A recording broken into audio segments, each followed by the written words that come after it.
اهلا بيكم في محاضرة جديدة من محاضرات MK Front End Academy. النهاردة هنكمل مع بعض الشغل على اللوب، وهناخد النهاردة النستد لوب. تعالى نشوف مع بعض بتتكتب ازاي.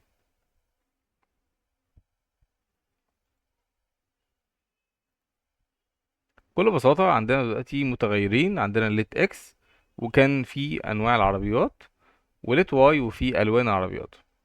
طيب كل اللي احنا عايزين نعمله ان احنا عايزين نعمل ان كل لون او كل عربية تاخد التلات الوان دول. كل عربية او كل متغير في المتغيرات في العربية دي ياخد التلات الوان دول. فاحنا عايزين نعمل ميكس ما بين اللوب انها تعيد وتكرر نفسها كذا مرة، ولكن هنعمل حاجة اسمها نستد لوب، يعني لوب وجواها لوب تانية. ده نقدر نشتغل عليه عن طريق حاجة اسمها الفور. طب تعالى كده نشوف نعمل الفور الأساسية بتاعتنا. ودي let i بيساوي زيرو، والاي المفروض انها تبقى اكبر من الاكس دوت لينس. بما انها array فاللينس بتاعها شغال، وبنزود في كل مرة الاي بواحد. طبعا احنا هنقدر نغير الجزء ده، بدل ما هو اي بلس بلس ممكن يبقى اي بلس 2 او بلس 3 زي ما انت عايز. المتغير اللي انت عايز تقدر تكرره او تعمل له ريبيت كام مرة، هي بتفرق معاك في الجزء الاخير، لان ده الجزء الاخير خاص بالريبيت. طيب وادي ما بين قوسين واقول له لوج الاكس والاندكس بتاعه اللي هو الاي. الاندكس احنا هنا بنكتبوش بايدينا، ما بنكتبش واحد واثنين وتلاتة.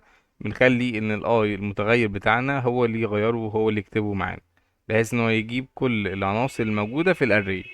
طيب نعمل بقى فور تانية جوه الفور دي، ونعمل مثلا let t equal 0،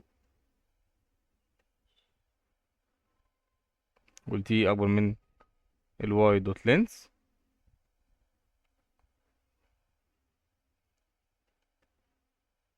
و t بلس بلس.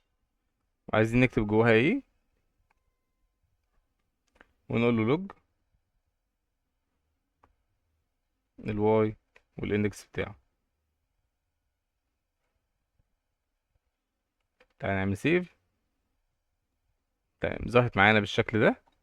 قالك والله ادي البي ام دبليو، وعمل لك بلو بلاك براون، وعمل لك الفيات وبلو بلاك براون، وادي الشيفي بلو بلاك براون. يبقى هو كده جاب اول عنصر من ده ومشي عليه التلاتة، تاني عنصر من ده ومشي عليه التلاتة، تالت عنصر من ده ومشي عليه التلاتة، وادي رابع عنصر ومشي عليه تلاتة. فهو اخد كل عنصر او موجود في المتغير الاولاني في الاري بتاعته، وحط معاه الاري التانية كلها. فده كده حاجة اسمها نستد لوب. ده كده النستد لوب. بنستخدمه ازاي؟ بنستخدمه ان احنا ناخد عندنا يبقى اري اولانية واري تانية، وعايزين نعمل مع بينهم ميكس، بحيث ان العنصر جوه كل اري ياخد كل العناصر الموجودة في الاري التاني كلها. فبنعمل له فور لوب بحيث انها تبقى تعيد الكرة او تعيد تكرر اكتر من مرة على نفس العنصر بتاعنا. تمام، ماشي. ده كده بصورة مختصرة جدا النستد لوب او نستد فور لوب، عشان تقدر تشتغل عليها ان شاء الله في المحاضرات الجاية. اتمنى ان انت تكون المحاضرات اللي فاتت كلها بتطبقها بايديك علشان تستفيد منها اكثر استفادة. ولو في اي حاجة وقفت معاك اكتب لنا في الكومنتات عشان نقدر نوصل لك ونعرف ايه المشكلة فين. نوصل كده لاخر حلقتنا. كان معاك محمد صالح من ام كي فرونت اند اكاديمي.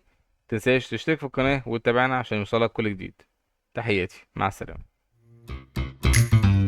برعاية MK for Web Solutions.